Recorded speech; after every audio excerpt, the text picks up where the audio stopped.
Our real nature is the only thing that is true, and only perfecting it can bring complete satisfaction. The one who does not seek to fulfill his own nature mistakenly thinks prosperity will alleviate his misery. But material wealth can never fill his inner emptiness. And so, even when a person attains everything possible in the world, he still feels that he has missed out on something. His innermost being remains empty.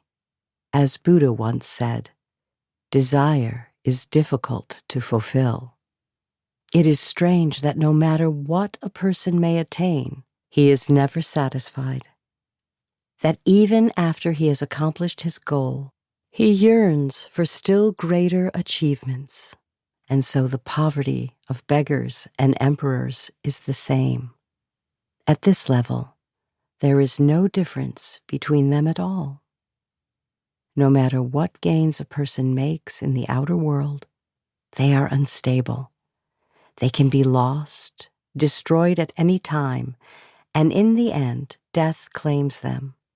So it is not surprising that one's inner heart is never fulfilled by these sorts of things, by things that can so easily be taken away.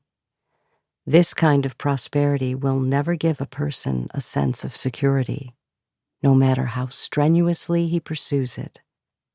What really happens is that now he has to provide security for the things he has acquired.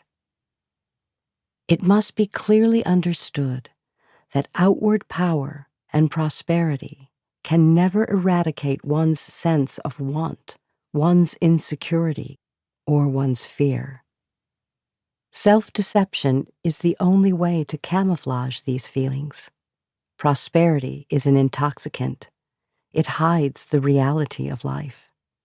And this type of forgetfulness is far worse than poverty itself because it prevents you from doing anything to rid yourself of your real poverty. Real poverty is not caused by the absence of any material object, nor by the lack of power or prosperity, because even if one becomes rich and powerful, it is still there. Do you not see the poverty of those who seem to have everything?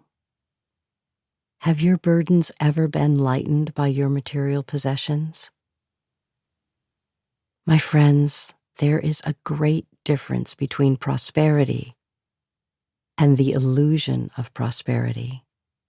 All external wealth, power, and security are but shadows of the real riches that exist within you. The basic reason for this feeling of poverty is not the non-attainment of anything external. It comes from having turned away from the self, and so this feeling cannot be eradicated by anything outer. It can only be erased from within. The nature of the self is bliss. It is not a quality of the self. It is its very essence. Happiness is not a relationship with the self. The self is bliss itself. They are just two names for the same truth. What we call the self is bliss from the experiential point of view. So be careful not to confuse what you know as happiness with real happiness. Real happiness is the self itself. When this has been attained, the search for all else ceases. Achieving a false kind of happiness only intensifies the search, and the fear of losing this so-called happiness disturbs one's peace of mind. Water that increases one's thirst is not really water at all. Christ said, "Come, let me lead you to the well, whose water will quench your thirst forever." We continuously mistake pleasure for happiness. Pleasure is only a shadow, only the reflection of happiness. But most people exist in the illusion that this phantom of happiness is what life is all about. And naturally,